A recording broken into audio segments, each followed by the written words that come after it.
Oh,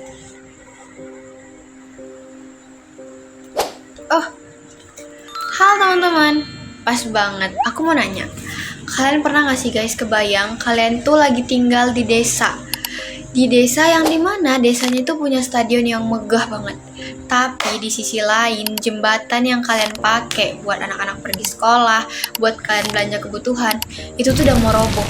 Udah gak layak buat jalan. Nah, pas banget. Video kali ini itu bakal bahas soal itu. Nah, jadi teman-teman, ini tuh kejadiannya di desa makmur, yang dimana desa ini tuh sebenarnya baru punya kepala desa baru yang punya visi misi untuk menjadikan desa ini tuh desa olahraga.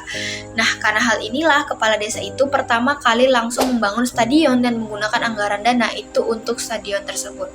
Sekilas terlihat menarik bukan kalau sekelas desa itu bisa bangun stadion?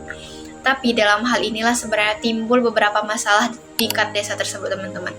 Nah, apa dia? Yakni yang pertama adalah fungsi BPD itu tidak berjalan dengan baik.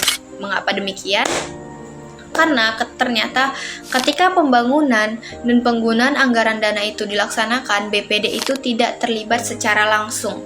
Yang dimana ketika ketua BPD itu bertanya kepada kepala desa bahwasannya berapa biaya yang sudah digunakan, kepala desa itu malah mengeluarkan statement bahwasannya selagi masyarakat senang, tidak perlu aturan. Perlu diingat teman-teman bahwasannya setiap dana yang keluar itu harus dari pengetahuan BPD. BPD bersetuju dan semuanya tertulis dan tertuang di dalam APBDes. Karena apa teman-teman? Setiap dana yang digunakan itu harus transparan. Dan mengapa pembangunan di tingkat desa itu perlu persetujuan BPD? Karena BPD inilah yang menampung aspirasi masyarakat. Jadi BPD itu bisa mempertimbangkan bahwasannya apakah pembangunan ini memang layak ataupun tidak. Tetapi dalam hal ini kepala desa sudah melanggar hal tersebut. Nah, selain itu teman-teman, kepala desa dalam hal ini juga udah melakukan pelanggaran terhadap partisipasi masyarakat, yang dimana ia udah mengabaikan usulan dari masyarakat desa. Dan hal ini itu tidak dibenarkan teman-teman. Karena apa?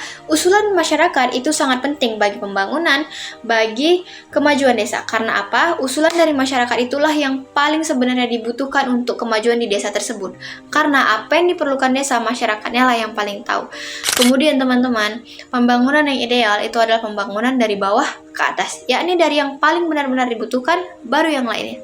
Jadi usulan masyarakat itu tidak bisa dipotong, apalagi diabaikan.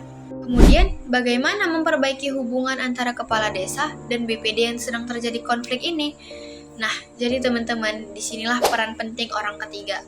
Bukan yang itu ya, bukan. Jadi orang ketiga di sini tuh yang dimaksud adalah mungkin orang yang dituakan, tokoh adat atau pemuka agama.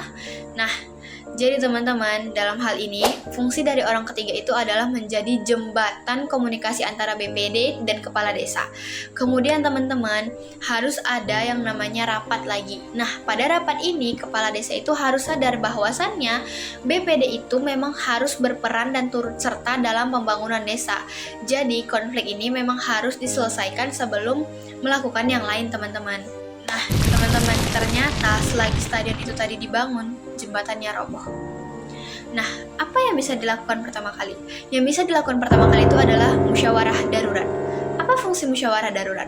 Fungsi dari musyawarah darurat itu untuk bisa mengambil langkah yang paling awal, yang paling cepat tanggap untuk membangun kembali jembatan tersebut.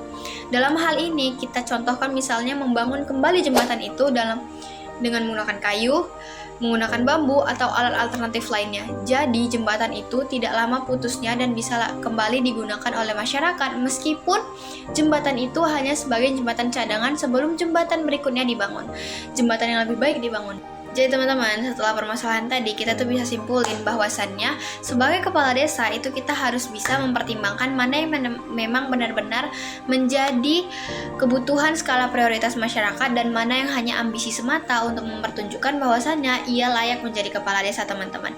Dan dalam hal ini juga kepala desa itu harus sadar bahwasannya ia tidak bisa mengambil keputusan secara sepihak, harus memikirkan dan memperlibatkan beberapa orang agar keputusan yang diambil itu bisa menguntungkan bagi masyarakat, kepala desa, dan demi desa tersebut. Jadi, kira-kira siapa yang mau jadi kepala desa? Sampai jumpa di video berikutnya ya. Bye-bye!